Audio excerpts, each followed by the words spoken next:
अस्सलामु अलैकुम वरहमतुल्लाहि वबरकातुहू।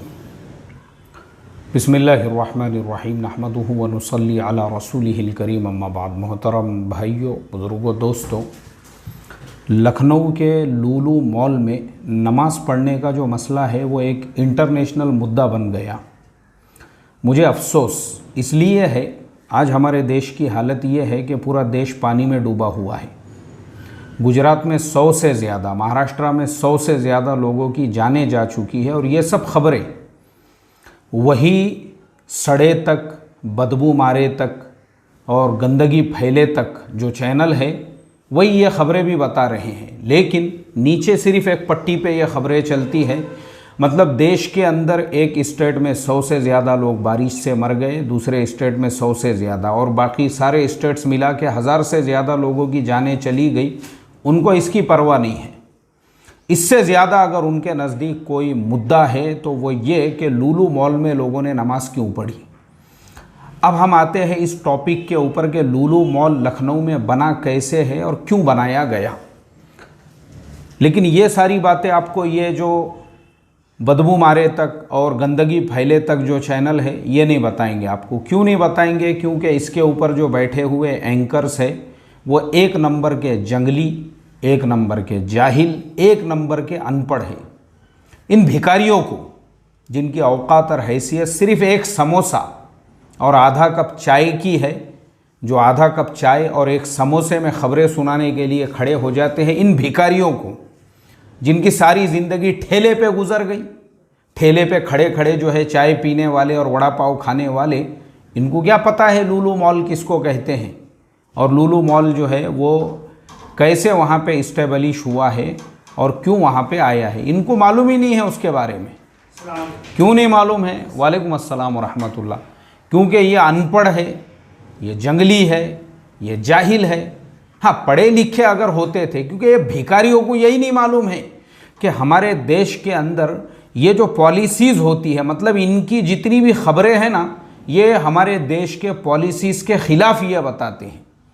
इन भिखारियों को ये मालूम ही नहीं है कि हमारे माननीय प्रधानमंत्री जी और उत्तर प्रदेश के माननीय मुख्यमंत्री योगी जी, इन लोगों ने लुलु ग्रुप से जो है ये रिक्वेस्ट की थी कि भाई भारत के अंदर तुम इन्वेस्टमेंट करो। अभी मेरे सामने ये न्यूज़ है इंग्लिश के अंदर, Lulu group international announced the launch of its 300 million Lulu mall in Lucknow, 300 million US$ Lulu mall in Lucknow.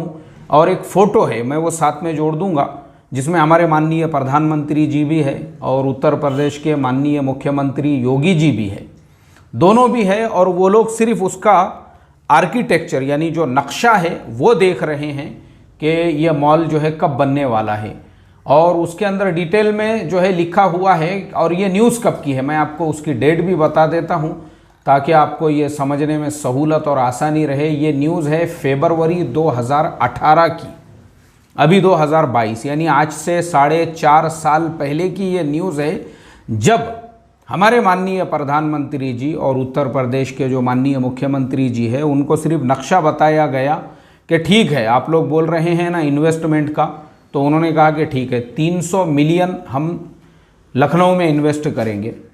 अब ये भिखारी है, गाड़े पे वड़ा पाव खाने वाले साले 2 कौड़ी के लोग, 2 रुपल्डी के, जिनकी औकात नहीं है, बुड्ढे हो गए हुए हैं, ये बुढ़िया है, ये सब बुढ़ियाँ, जिनके चेहरे आपको जो है ना ये बदबू मारे तक और जो है गंदगी फैले तक जो चैनल पे आपको एकदम अट्रैक्टिव नज़र आती है, बुढ़िया है ये सब, पूरे दांता वाता गिर गए हुए हैं, अंदर जो है डुप्लीकेट दांत लगाए हुए हैं और मुंह पे पूरा चूना मार के और जो है एक मॉडल के जैसा आ जाते हैं लोगों को गुमराह करने के लिए। इन भिखारियों को और इन भिखारियों को ये भी नहीं मालूम है कि 300 मिलियन डॉलर में कितने जो है ज़ीरो होते हैं और उसका जो है टोटल इंडियन करेंसी में क्या होता है। अगर इन्होंने बता दिए तो सलाह मैं फुकट में इनकी गुलामगिरी करने के लिए तैयार हो जाऊंगा, और अगर नहीं तो इंशाल्लाह मैं भी कॉमर्स का, इकोनॉमी का एक छोटा सा स्टूडेंट हूँ और अल्हम्दुलिल्लाह पिछले महीने ही मुझे जो है NSC की तरफ से ये 2 सर्टिफिकेट दिए गए हैं। वो भी मैं आपको बता दूं। आप बोल रहे होंगे कि यार ये नए नए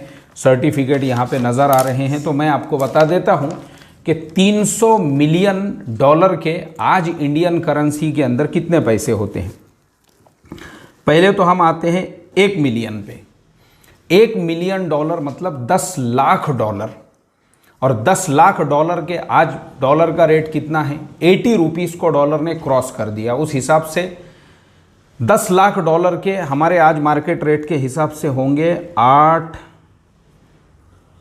करोड़ रुपये, यानी 1 मिलियन जो है वो होगा 8 करोड़ रुपये। और 100 मिलियन के कितने हो गए, फिर अब यही 8 को जो है हम 100 से ज़रब देंगे तो वो होंगे 800। चलिए ये हो गए 800 करोड़। अब 800 करोड़ में अब ये 3 है तो 800 को हम 3 से ज़रब देंगे, तो 800 को जब हम 3 से ज़रब देते हैं तो वो हो जाते हैं 2400 जी, यानी 2400 करोड़ रुपये लुलु ग्रुप ने जो 2018 में ऐलान किया था कि ठीक है हम लखनऊ के अंदर इन्वेस्टमेंट करेंगे। भिखारियों को मालूम ही नहीं है कि जो लुलु मॉल बना हुआ है वो हमारे माननीय प्रधानमंत्री जी और उत्तर प्रदेश के माननीय मुख्यमंत्री जी के बोलने पर उन्होंने जो है वहाँ पे 2400 करोड़ रुपये का वहाँ पे इन्वेस्टमेंट किया। ये सिर्फ वहाँ पे हुआ, कहाँ, यूपी में। उसके अलावा पूरे देश के अंदर जो है ना अलग अलग जगह पे और ऐसे हज़ारों करोड़ इन्वेस्टमेंट करने का अभी प्लान और बहुत सारी जगह पे उनका काम चल रहा है। अब लुलु मॉल के अंदर कुछ लोगों ने नमाज़ पढ़ी है, तो ये इशू किससे रिलेटेड है, अब हम इस पे आते हैं। ये इशू रिलेटेड है वहाँ के मैनेजमेंट से। जो वहाँ का मैनेजमेंट है, ये मैनेजमेंट का काम है कि मॉल में अगर कुछ लोगों ने नमाज़ पढ़े हैं तो चूँकि जगह उनकी है, मॉल उनका है, एक्शन भी वो लेंगे। अब ये भिखारी गाड़े के ऊपर भीख मंग के वड़ा पाव खाने वाले, साले आधे आधे समोसे और आधा आधा कप चाय में जो है न्यूज़ सुनाने वाले ये भिखारी, इनकी औकात और हैसियत भी नहीं है वो मॉल में जाके जो है वहाँ पे पिज़्ज़ा और बर्गर खा सके बोलकर। भिखारी साले खाली इन्होंने देख लिए एक वीडियो के ऊपर कि वहाँ कुछ लोग नमाज़ पढ़ रहे हैं, आ गए न्यूज़ चैनल के ऊपर अपना कटोरा लेके और उसके ऊपर जो है बोलने के लिए नमाज़ पढ़ रहे थे उनके ऊपर। अरे वो उनका काम है, मॉल वालों का काम है, मैनेजमेंट का काम है उन लोगों के अगेंस्ट में जो है क्या कार्रवाई करना चाहिए, या अपने मॉल में खुद एक प्रेयर रूम का उन्होंने इंतज़ाम करना चाहिए। मगर इन भिखारियों को मालूम ही नहीं है, इन भिखारियों को यही नहीं मालूम है। मैं हमेशा देखता हूँ ये भिखारी चाइना के ख़िलाफ़ में भी ऐसी ही मुहिम छेड़ देते हैं, और चाइना पे ताइवान ने हमला कर दिया और जापान ने। अरे भिखारियों, तुम वड़ा पाव खाओ रे, तुम खाली समोसा और आधे चाय की फिक्र करो, तुम्हारी औकात नहीं, तुम जंगली। तुमको यही नहीं मालूम है देश की पॉलिसी क्या है कि आज हमारे देश के अंदर हर शहर में जो मेट्रो ट्रेन बन रही है वो सारे कॉन्ट्रैक्ट चाइना की कंपनियों को दिए हुए हैं। ये भिखारी खाली चाइना के मोबाइल लेके जो गाड़े के ऊपर बिकते ना 25-25, 300 रुपये में, और जो है उसके ऊपर वो चाइना के जो फुल म्यूजिक वाले, बस उसी के खिलाफ में तुम मुहिम छेड़ो। बस तुमको मालूम ही नहीं है हमारी गवर्नमेंट ने हज़ारों करोड़ के प्रोजेक्ट चाइना कंपनियों को दिए हुए हैं। उसके अलावा हमारे देश में जितनी दवाइयाँ बनती है उसका जो APA है वो पूरा क्या पूरा चाइना से आता है। उसके अलावा और भी बहुत सारी चीज़ें जो हमारे देश के हज़ारों स्टूडेंट जाके चाइना में MBBS कर रहे हैं, वहाँ पढ़ रहे हैं। मालूम ही नहीं ना भिखारियों को, पढ़ते तो पता चलता था। इनको तो सिर्फ अपना चैनल चलाने का है, धर्म के नाम पे लोगों को भड़का के और वरगला के। इन भिखारियों को ये नहीं मालूम है, अभी हमारे माननीय प्रधानमंत्री नरेंद्र जी मोदी वो जर्मनी गए थे G7 की बैठक में शिरकत करने के लिए। वहाँ से जब वो वापस आए, डायरेक्ट इंडिया नहीं आए।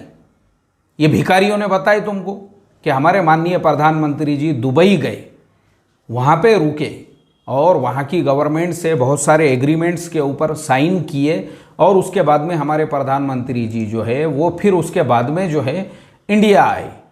क्यों दुबई गए थे, क्या किए उन्होंने दुबई में जाके? इसलिए दुबई गए थे क्योंकि हमारे प्रधानमंत्री जी जो है वो इस कोशिश में लगे हुए हैं कि भाई अरब देश भारत में ज़्यादा से ज़्यादा इन्वेस्टमेंट करे। और हमारे प्रधानमंत्री जी की कोशिश की वजह से ही अभी मेरे सामने ये सब खबरें हैं। ये दी ट्रिब्यून जो है एक इंग्लिश न्यूज़पेपर है, उसकी खबरें हैं। India eyes 100 billion investment after free trade pact with UAE. और हमारे माननीय प्रधानमंत्री जी की यहाँ पे फोटो लगी हुई है। अब देखो ये दी ट्रिब्यून की जो खबर है कि इंडिया जो है उसकी नज़र है यूएई 100 बिलियन डॉलर्स, रुपये नहीं है, 100 बिलियन डॉलर वो इंडिया में जो है इन्वेस्टमेंट करने वाला है। अभी न्यूज़ बहुत बड़ी है आगे, सिर्फ पहले 100 बिलियन पे ध्यान दो आप।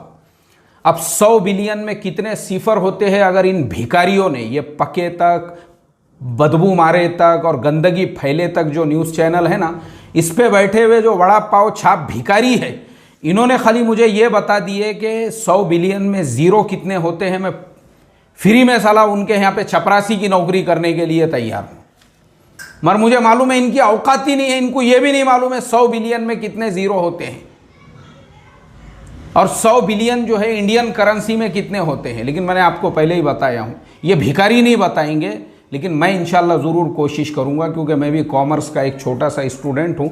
तो चलिए आते हैं, अब हम जो है 100 बिलियन का कैलकुलेशन, हमारे इंडियन करेंसी में 100 बिलियन कितने होते हैं। तो 1 बिलियन जो है उसके हमारे इंडियन करेंसी में होते हैं 8000 करोड़, क्योंकि अभी डॉलर का रेट 80 रुपये से ऊपर हो गया। अब 8000 को हमको देना है 100 से ज़रब, 100 से ज़रब। अब परेशान हो गए होंगे आप, कह रहे बाप रे अब ये कितने करोड़ हो रहे हैं और कितने करोड़ को जो है कितने जो है ज़ीरो लगने वाले हैं, क्योंकि ये 100 जो है 8000 जो है, यानी जो 8000 है अगर 10 बिलियन करते हैं तो ये होंगे 80,000, फिर 80 के जो है वो हो रहे 8 लाख करोड़ रुपये। समझ में आया भाई?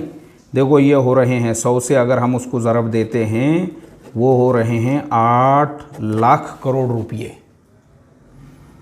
8 लाख करोड़ रुपये जो यूएई की गवर्नमेंट है उसके साथ में ये एग्रीमेंट हुआ है इंडिया का कि वो गवर्नमेंट इंडिया के अंदर जो है इतना इन्वेस्टमेंट करेंगी ताकि हमारे देश में रोज़गार बढ़े, हमारे देश में कारोबार बढ़े। अब मुझे आप बताओ, हमारे माननीय प्रधानमंत्री जी और योगी जी ने जो लुलु मॉल के चेयरमैन हैं उनसे जो रिक्वेस्ट किया, अब उन्होंने वहाँ पे मॉल बना लिए लखनऊ में। वहाँ पे जो है 300 मिलियन डॉलर यानी 2400 करोड़ रुपये वहाँ पे इन्वेस्ट कर दिए। अब वो इन्वेस्ट करने से किसका फ़ायदा है? वहाँ के लोगों को रोज़गार मिल गया, वहाँ के दुकानदारों को दुकानें मिल गई, वहाँ के जो लोग हैं, कितने लोग, हज़ारों लोगों को एक मॉल की वजह से जो रोज़गार। क्योंकि कोई भी मुल्क, देखो कोई भी मुल्क ये कोशिश करता है कि फॉरेन इन्वेस्टमेंट हमारे देश में बढ़े। क्यों बढ़े? ताकि हमारे देश के लोगों को रोज़गार मिले। अब आप कभी गए क्या दूसरे मुल्कों में? गए कभी? चाइना गए आप? मैं तो गया हुआ हूँ। चाइना में ऐसे रास्ते पे खड़े हुए रहते लोग और वो आपकी तश्कील करते, भाई हमारे यहाँ पे बैंक में अकाउंट ओपन करो और हमारे यहाँ पे जो है आप पैसा इन्वेस्ट करो।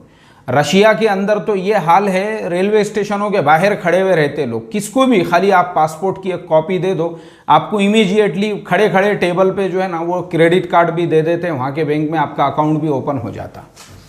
मलेशिया के अंदर और इसी तरह से थाईलैंड, वहाँ पे तो ये हाल है। अरे भाई वो लोग जो है ना, भाई बाहर वालों को क्यों, हमारे देश में अगर तुम पैसा लगा रखोगे, एक तो हमारे देशों बैंकों का टर्नओवर बढ़ेगा और दूसरा फिर आप जाते आते रहोगे हमारे देश के इसके अंदर, फिर कंपनियाँ खोलो। चाइना में इतना आसान उन्होंने किया हुआ है, अगर आपको वहाँ कोई कंपनी ओपन करना है, एक दिन के अंदर उसके सारे पेपर कंप्लीट हो जाते, एक ही दिन में पूरी प्रोसेसिंग मुकम्मल हो जाती। क्यों?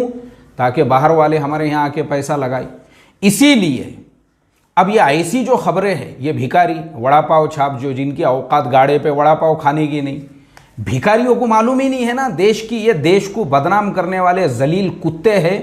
मैं तो गवर्नमेंट से ये रिक्वेस्ट करूंगा कि ऐसे ये जो पके तक और बदबू मारे तक और जो है गंदगी फैले तक जो चैनल है, इनको पकड़ पकड़ के जो है ना, इनको नंगा करके, इसके जितने भी न्यूज़ एंकर हैं इनको जो है ना ऐसा असूड़ जो रहता उसको एरंडी के तेल में रात भर भिगा के पिछवाड़ों पे देना चाहिए इनके, कि तुम देश का नाम बदनाम और ख़राब कर रहे हो। क्योंकि ऐसी जब खबरें दुनिया भर में फैलती है, लोग क्यों इन्वेस्टमेंट करेंगे? वो बोलेंगे अरे बाप रे, वो बेचारे ने जो है 2400 करोड़ वहाँ पे इन्वेस्ट करा और देखो उसकी खबरें पूरे देश, पूरे दुनिया के अंदर एक इशू एक छोटा सा वहाँ का अपना मॉल का मसला है जो वहाँ के मैनेजमेंट से रिलेटेड है, इन्होंने उसको एक इंटरनेशनल इशू बना दिए।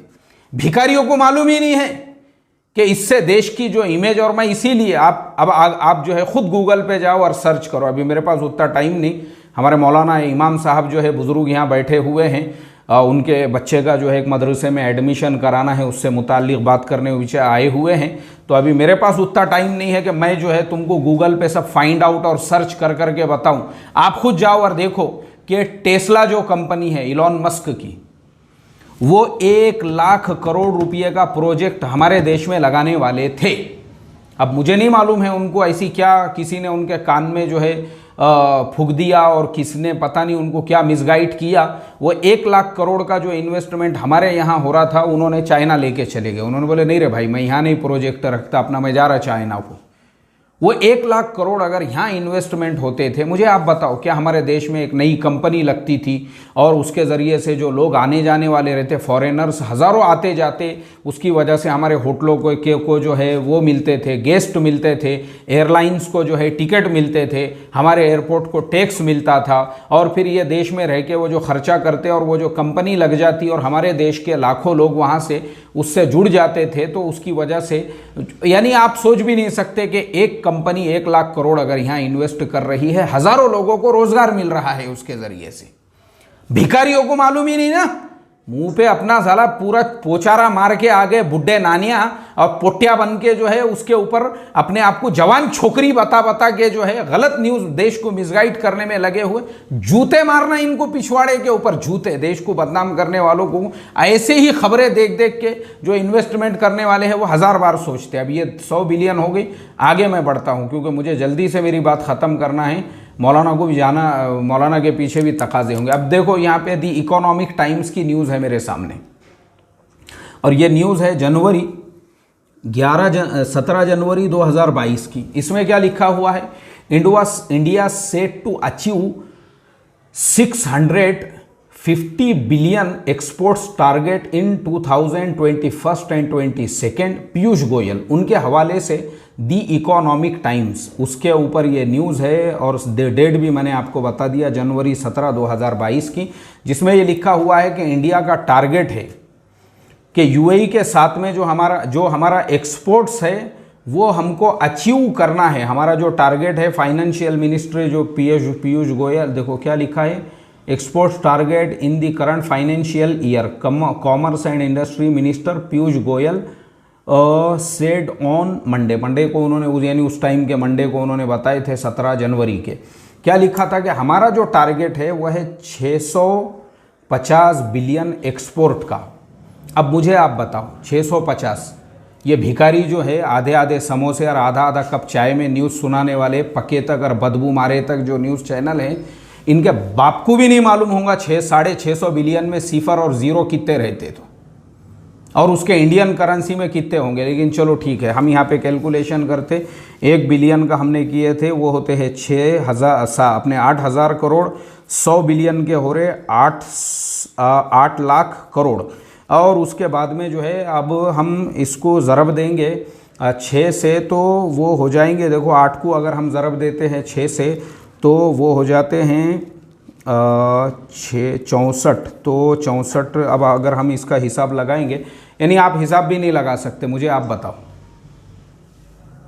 इतने उसके अंदर जो है ना, यानी वो जो हिसाब उसका हो रहा है वो हो रहा है यानी 6000 लाख और 800 लाख करोड़ रुपये का वहाँ पे जो है वो टारगेट जा रहा है। इतने बिलियन का उन्होंने प्रोग्राम बनाया हुआ है, और ये भिखारी ऐसी खबरें अगर दिखाएंगे तो इससे क्या एक्सपोर्ट होगा। अब मैं आपको खाली आखिरी में मुख्तसर बोलता हूँ, बाकी दुनिया के देशों में वही यूएई जो हमारे यहाँ पे 8 लाख करोड़ रुपये जिसका एक साल में प्लान है 2021-22 में इन्वेस्ट का, उन्होंने खुद अपने देश में पूरी दुनिया को बुला के रखे वहाँ पे। पूरी दुनिया जो वहाँ पर है ना, पूरी दुनिया आई हुई है उनके देश में। दुनिया का कोई देश ऐसा नहीं जहाँ का इंसान यूएई में ना हो, और पूरे दुनिया के लिए उन्होंने दरवाजे खोले हुए हैं। अब मालूम है उनका काम करने का तरीका कैसा है, मेरी आंखों से देखा मैंने। एक अफ्रीकन काली लड़की, उसने जो है ना बहुत कम कपड़े पहने हुए थे, तो उन्होंने जो है उस लड़की को वहाँ पे एक मैं खुद जो है कुछ शॉपिंग के लिए गया हुआ था, इसके अंदर जो डे टू डे मॉल होता है उसी के पड़ोस में पुलिस की गाड़ी खड़ी हुई थी और वो लड़की को उन्होंने साइड में लिए और वहाँ का एक मेल और एक फ़ीमेल पुलिस दोनों खड़े रह के उसको समझाने लगे कि भाई देखो, तुम हमारे देश के अंदर आए हुए हो तो हमारे देश में जो कपड़े वगैरह है उसका पहनने का ये तरीक़ा नहीं है, तुमने बहुत ज़्यादा कम पहन लिए, अगर हमने थोड़ी सी तुमको छूट और आज़ादी दी है तो तुम इसका गलत फ़ायदा उठा रहे हो।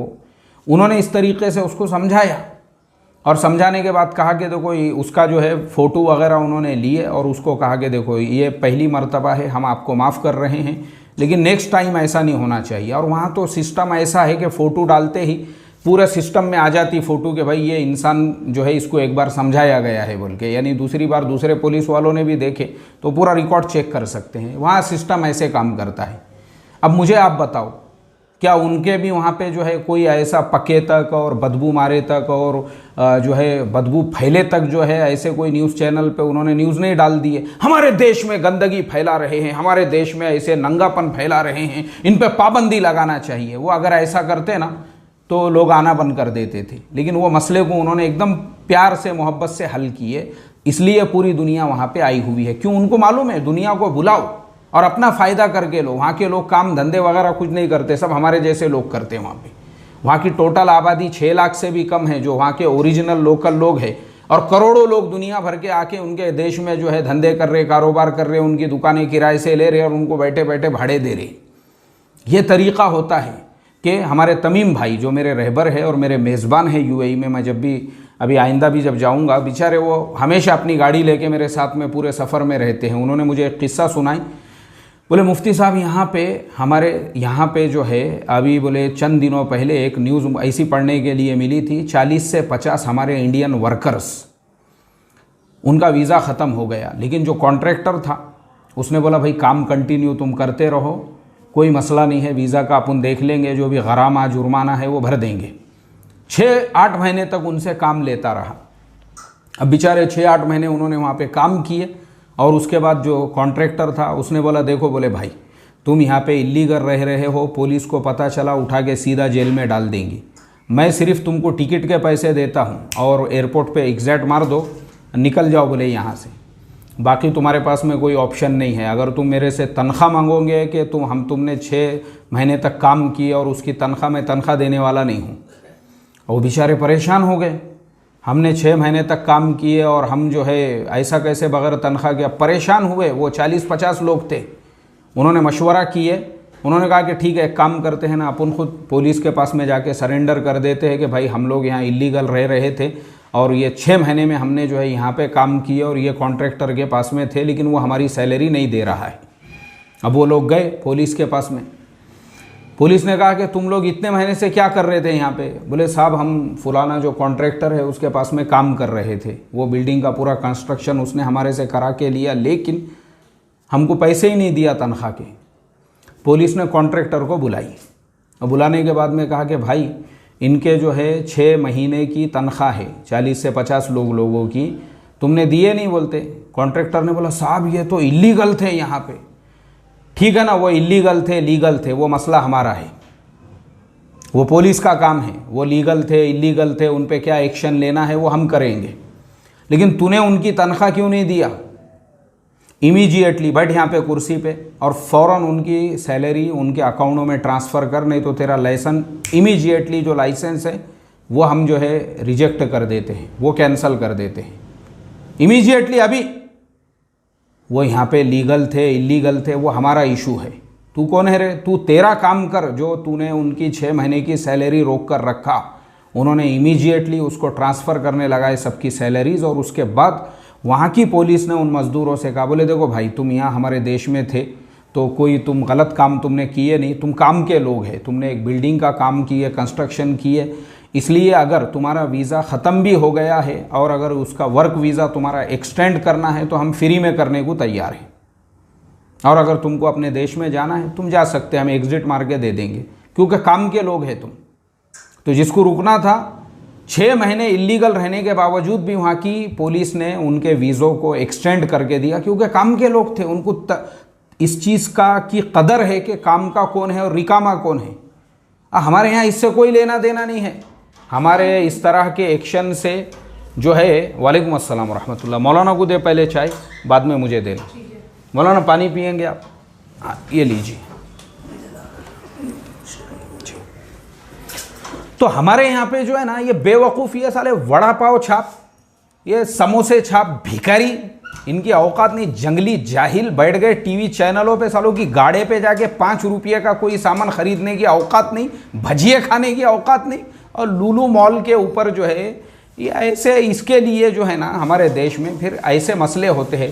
तो पहले जो है ना चैनल पे कोई न्यूज़ बताने से पहले और ये सारी न्यूज़ को सर्कुलेट करने से पहले, ये जितने भी वड़ा पाव छाप और समोसा और आधी कप चाय में जो है बिकने वाले जितने भी न्यूज़ एंकर है, मैं उनसे यही कहूँगा, पहले सर्च करो, फाइंड आउट करो कि तुम्हारे देश में, तुम्हारे स्टेट में हमारे माननीय प्रधानमंत्री जी देश के डेवलपमेंट के लिए इतनी कोशिश कर रहे हैं और बाहर देशों में जाके उनको इन्वेस्टमेंट के लिए बोल रहे हैं, और ये भिखारी साले देश का नाम बदनाम करने में लगे हुए हैं।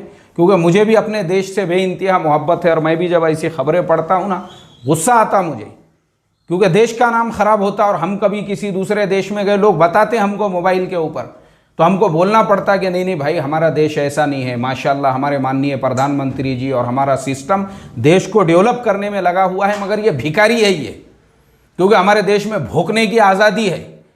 इसके लिए ये भिखारी जो है उसका फ़ायदा उठाकर, इनको होश ही नहीं है कि इससे देश की इमेज पे क्या इफेक्ट पड़ता है। तो खैर, इन्हीं 2-4 बातों के साथ में मैं अब लेता हूँ आप सब लोगों से इजाज़त, और यही रिक्वेस्ट करूँगा, पहले देश का सोचो, देश का। इसने यहाँ पे नमाज़ पढ़ लिया, उसने वहाँ पे ऐसा कर दिया, ये कर दिया, ये फालतू चीज़ों के अंदर अपना वक्त बर्बाद करके देश की इमेज को ख़राब मत करो, वड़ा पाव छाप और समोसे छाप लोगों, बल्कि अपने देश के डेवलपमेंट के बारे में और देश के बारे में सोचो, इससे देश के इमेज का पे क्या इफ़ेक्ट और असर पड़ता है। बस इन्हीं बातों के साथ मैं लेता हूँ आपसे इजाज़त। अस्सलामु अलैकुम व रहमतुल्लाहि व बरकातुहू।